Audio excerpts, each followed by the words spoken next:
porque es donde se ataca de manera brutal los derechos laborales adquiridos de los trabajadores. Y de la manera que se hace es vía la excepción legal. Es decir, tú creas un estado de emergencia fiscal y justificas el desmontar la legislación laboral, dejarla sin efecto. Aquí no hubo mucho debate sobre la existencia o no de una crisis. La gente se tragó la idea, el planteamiento de que había una crisis, que yo creo que fue una crisis autogestada, muy bien diseñada, para entonces buscar como antídoto todas las leyes estas que fueron destruyendo los consensos sociales de los años 50. La segunda falacia fue presumir que el déficit fiscal se debía a la nómina. Y tú recordarás que mucha gente repetía incansablemente que la nómina del gobierno equivalía al 80% de todo el presupuesto. Eso ha sido siempre falso. Nunca ha sido el 80%. En la actualidad, la nómina del gobierno, de todo el gobierno, en el presupuesto consolidado que incluye al gobierno central y a las corporaciones públicas, es poco más de 6.000 millones de dólares. Y el presupuesto total es de 28.000 millones. Eso equivale a una tercera parte del presupuesto, no 80%.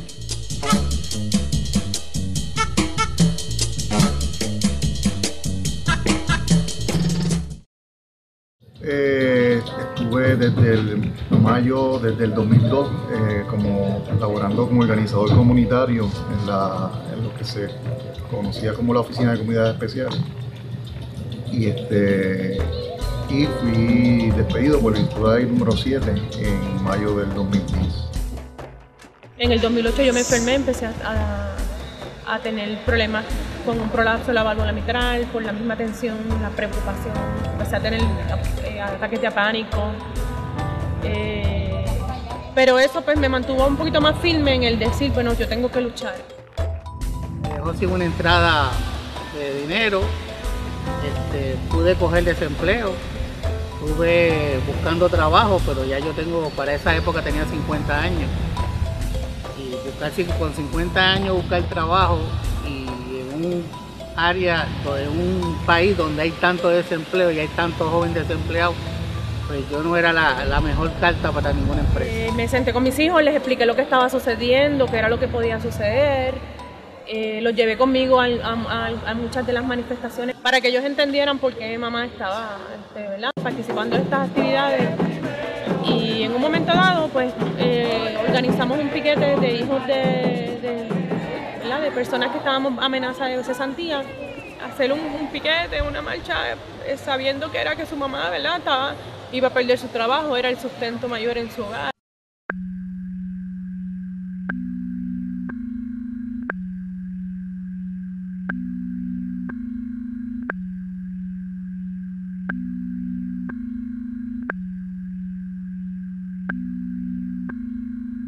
Era una situación de como un estado catatónico, de aturdimiento, de que no entiendo por qué yo soy el que tengo que pagar la crisis, es que soy un mero trabajador, que no tengo grandes riquezas, que dependo de mi salario, que vivo de cheque a cheque.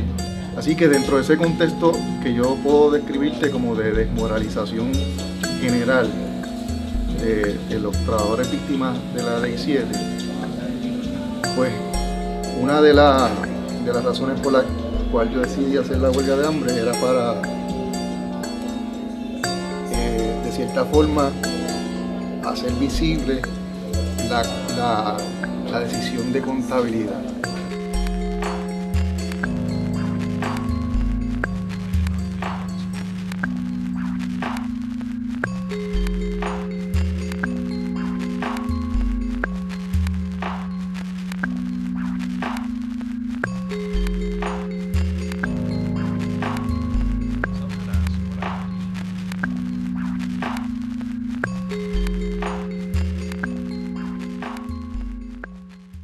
Otra cosa también que también nos está afectando es la mano de obra.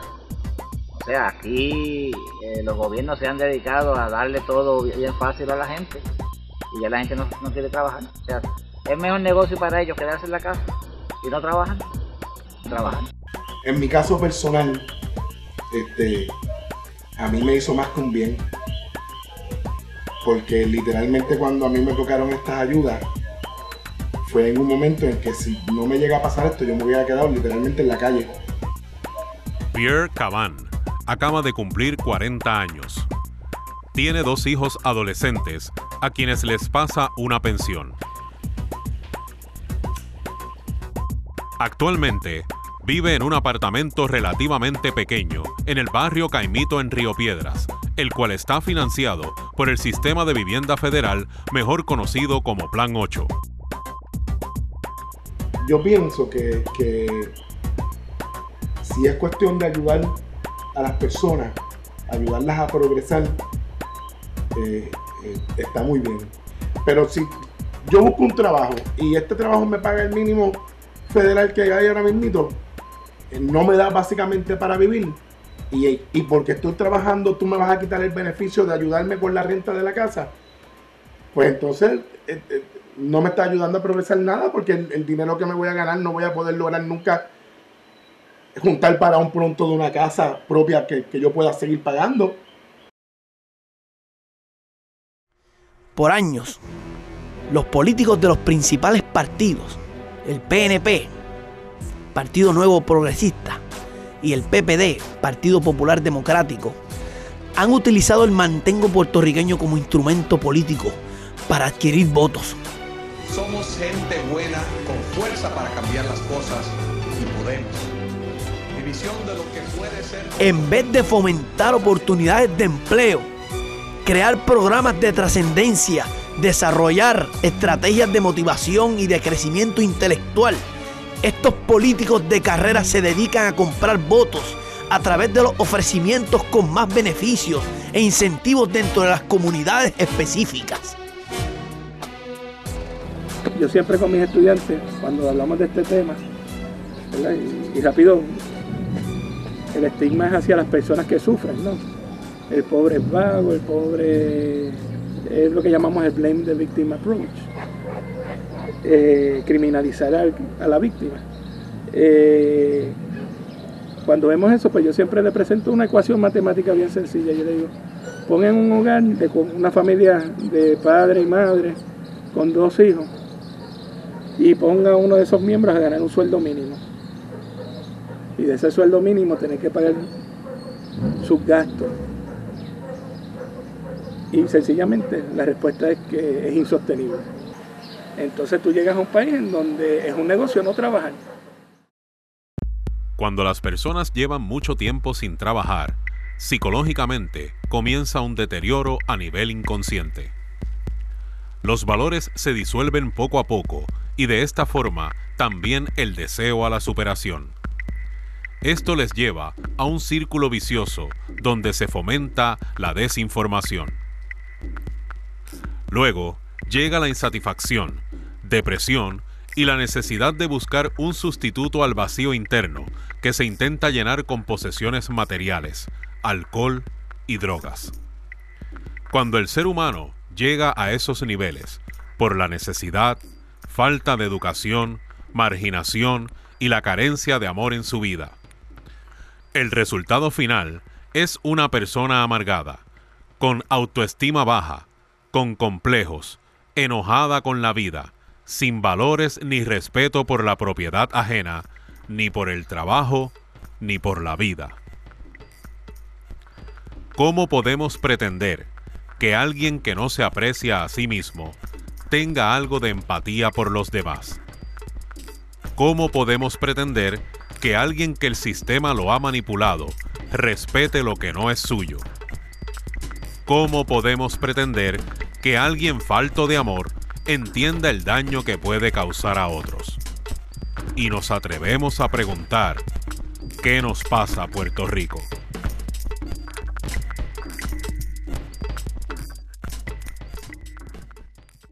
Pues uno de los mitos que más se sostiene y que se mantiene y que se repite en Puerto Rico es y tanto mito, pero una parte es cierta, otra parte pues tiene unos matices, ¿no? Es el mito del mantengo. Y pues yo me planteaba, y como producto de la dinámica de la clase nos planteábamos, ok, pues nosotros recibimos tanto en transferencias federales, pero ¿cuáles son los recursos que se extraen de nuestra economía? Para comparar en términos de lo que recibimos, en términos de lo que se extrae de recursos económicos de nuestro país.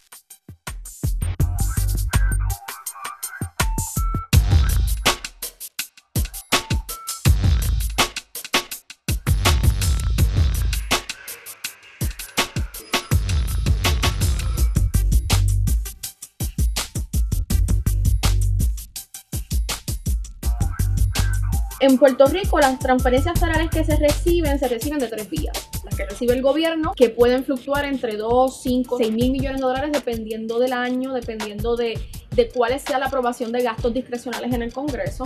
Y están las transferencias devengadas, que son los derechos adquiridos, seguro social, Medicare, pensiones de veteranos, etcétera, o pensiones de empleados federales. Y las transferencias unilaterales, que son las que se dan, ¿no?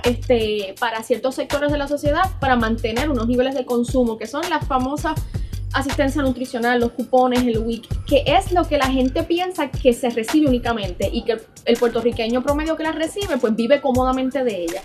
En ese sentido, las transferencias devengadas usualmente rondan entre los 8 mil millones de dólares y las transferencias unilaterales rondan entre el 1.9 hasta los 2 mil millones de dólares, 2 billones de dólares. Lo que nos dice eso es que es más lo que el puertorriqueño recibe por haber pagado ya unos impuestos que las transferencias unilaterales de las que supuestamente vive mantenido, ¿no? Un sector de la población.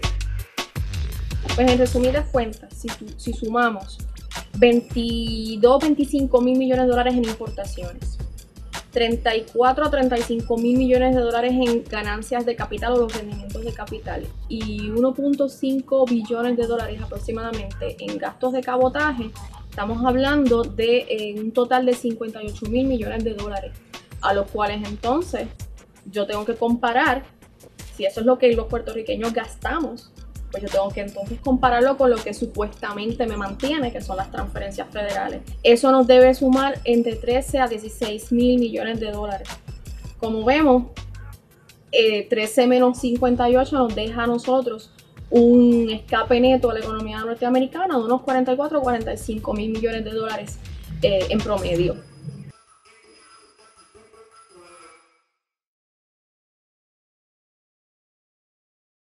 Están pasando dos cosas.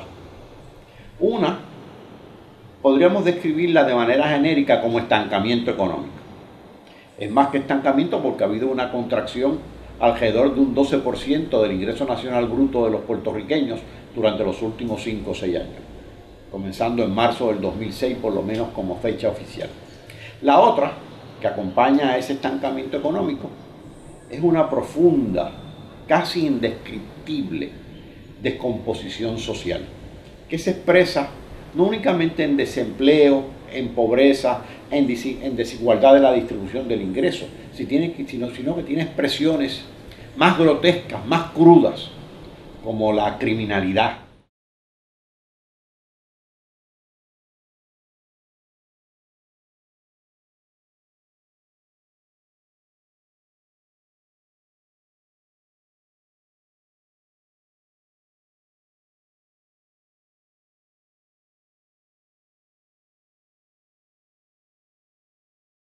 La criminalidad es producto de la marginación. Cuando un pueblo, cuando el gobierno de un pueblo, cuando un estado margina a su gente, la tira en residenciales, le provee las mínimas condiciones para una subsistencia digna, los cría en una codependencia asesina, como es la codependencia con los cupones y con todos los programas sociales de beneficencia, etcétera, etcétera. Cuando les quita la dignidad del trabajo, cuando les quita la dignidad de la resistencia y la lucha, el camino más fácil es la criminalidad. ¿Cómo se está atacando la criminalidad? Pues mira, están yendo al muchachito que distribuye la droga en el punto, pero no están yendo a donde el tipo que es el que trae la droga de otro lado. No están yendo donde el grande, están yendo dentro del chiquito, porque el grande de alguna manera también le está pagando al gobierno. En Puerto Rico, la gente vive tras las rejas. Somos prisioneros del sistema. una sociedad autómata y acondicionada para embrutecernos con la televisión. Nos mantienen consumiendo ahí como reces al ordeño, donde el valor del individuo se mide por las posesiones que tiene y no por lo que el individuo es. Y terminamos comprando cosas que no necesitamos para impresionar a personas que realmente no les importa. Como si pudiesen llevarse lo que tienen a la tumba o al más allá. Víctimas de un ego de riquezas externas. Realmente, esos objetos nos dan la felicidad. Podríamos vivir en una isla desierta solamente con nuestras posesiones. ¿De qué sirve allí $1.000.000? Si el mantengo trae criminalidad, pues mira, la cultura del mantengo es una cultura que al gobierno le hace falta. Realmente no es el mantengo quien trae la criminalidad, es el sistema de gobierno quien crea criminales.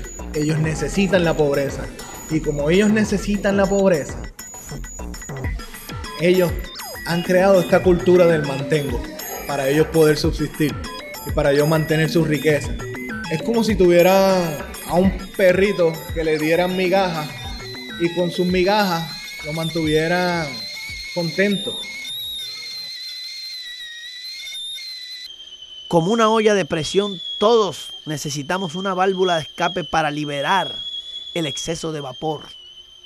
Esa presión excesiva, sumada a un estado de marginación, resulta en acciones para llenar ese vacío, aunque no sean las mejores decisiones.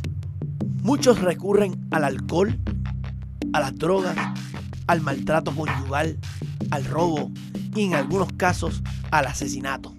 Todo esto dictado por un sistema televisivo que promueve la violencia y el sexo a través de las películas, los anuncios, los videos musicales, los videos de juegos, las noticias y la imposición del corporativismo fascista como la única solución para mantener una democracia. Con la televisión estamos criando a nuestros niños. ¿Por qué ustedes creen que a los shows de televisión se le llama programas y programación? Porque programan la mente. De esta misma forma, los millonarios y los políticos pueden comprar los medios masivos de comunicación para hacer propagandas con sus falacias. Decir categóricamente que son psicópatas, yo no te podría decir que lo son, pero sí te podría decir las características de un psicópata. Así que yo tengo por aquí lo que los psicólogos llaman el DSM-4.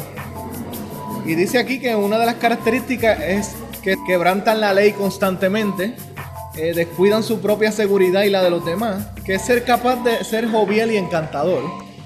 Otra es ser bueno para adular y manipular las emociones. Mienten, roban y patean con frecuencia a los demás. No muestran culpa ni remordimiento y están a menudo enojados y son arrogantes.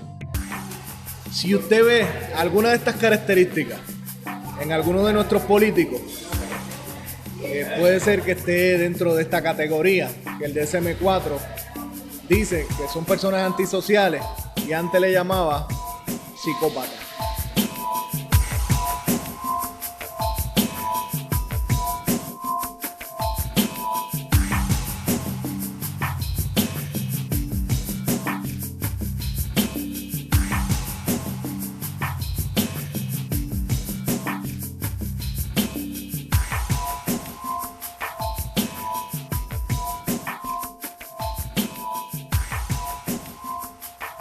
Muñoz no tuvo muchas alternativas en términos de las presiones externas que estaba recibiendo. Algunos dicen que quizás por flaqueza, falta de valor. Otros argumentan que fue genial las soluciones políticas que él trajo a la mesa. Ciertamente, como quiera que podamos considerarlo, hay un vacío en su gestión política, hay algo que está inconcluso, y en eso yo creo que todos estamos de acuerdo. Luis Muñoz Marín fue el primer gobernador de Puerto Rico electo por los puertorriqueños. Fue electo en el 1948 y su gobernación duró hasta el 1965. Trabajó junto al gobierno de los Estados Unidos para obtener la Constitución para Puerto Rico, lo que se conoce hoy en día como el Estado Libre Asociado. Durante el periodo de gobernación de 16 años, Luis Muñoz Marín impulsó un desarrollo en el área industrial, económica, social y política del país. La operación Manos a la Obra fue uno de los 3 grandes ambiciosos proyectos de la industrialización en Puerto Rico. El proyecto permitía a compañías norteamericanas construir nuevas industrias en la isla y recibir subsidios económicos y exenciones de contribuciones. Este proyecto fue mejor conocido como la Ley 936. Esta ley atrajo grandemente a las industrias extranjeras que comenzaron a mover la economía y a proveerle empleos a miles de puertorriqueños. El proyecto aceleró el cambio de la economía agrícola a una economía industrial.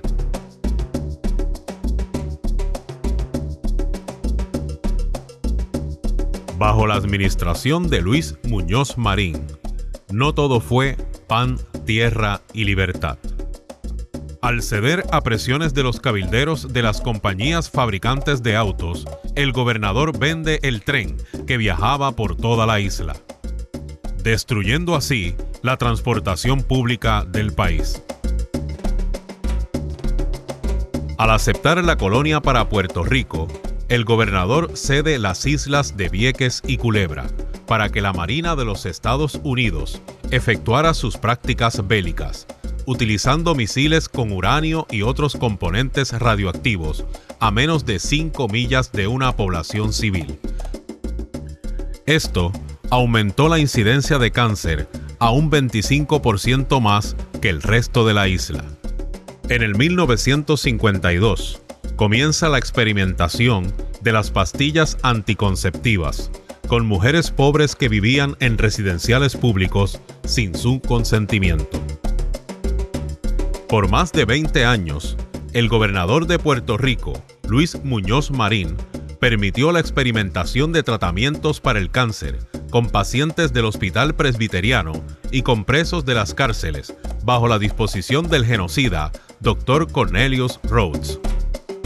Los experimentos consistían en inyectar células cancerosas y bombardeos radioactivos.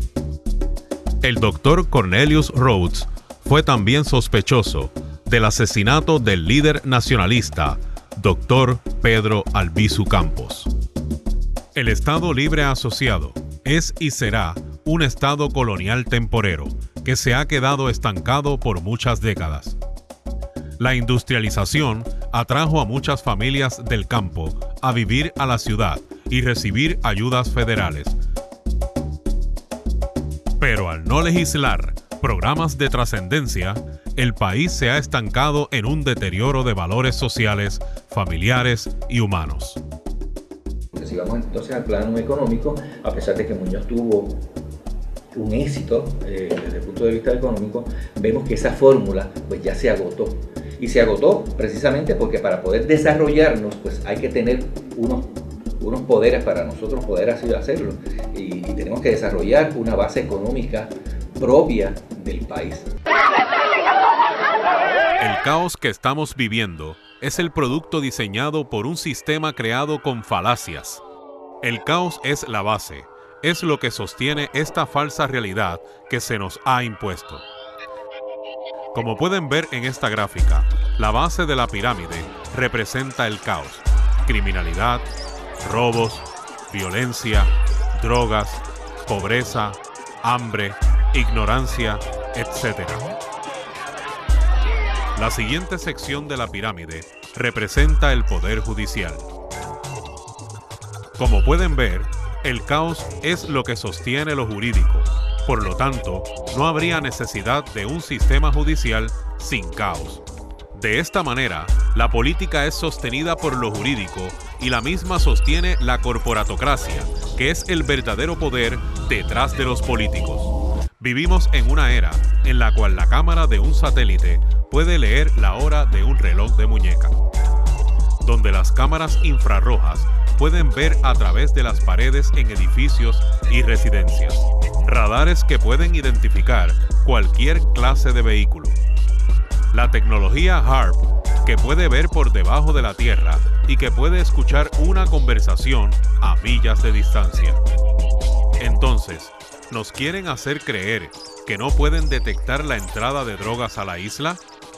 Tomando esto como premisa, ¿será que las personas a cargo de detectar el tráfico de drogas en Puerto Rico son unos incompetentes?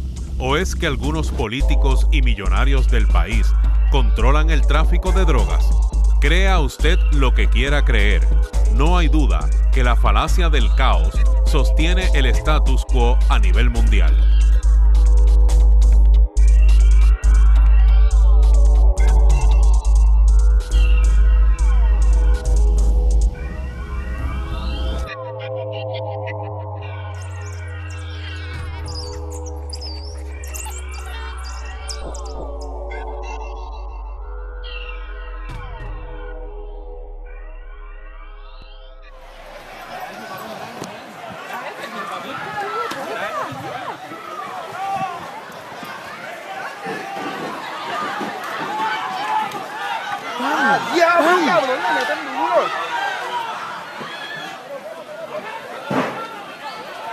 Todos los gobiernos anteriores y el actual han sido responsables en cierta medida del caos que estamos viviendo. Pero si usted desea señalar a algún cómplice, mírese en un espejo. ¿Somos nosotros los puertorriqueños los únicos culpables de esta catástrofe al internalizar el quítate tú para ponerme yo y hacerlo parte de nuestro diario vivir? Somos nosotros los puertorriqueños los que nos hemos vendido por un trozo de pan al aceptar migajas por la compra de nuestros votos. Lo vemos todos los días en la forma en que la gente maneja en las carreteras. Lo vemos todos los días al hacernos de la vista larga cuando alguien necesita de nosotros. Lo vemos todos los días cuando decimos la cosa está mala y no hacemos nada para cambiarla. Bueno, nosotras estábamos allí cuando nos movimos al área donde ocurrió la situación. Pues estábamos tratando de salir porque pues anteriormente se había apostado un helicóptero y pues estaba disparando gases lacrimógenos cuando de momento los policías dando cantazos y a Lisa le dieron un cantazo en la cabeza.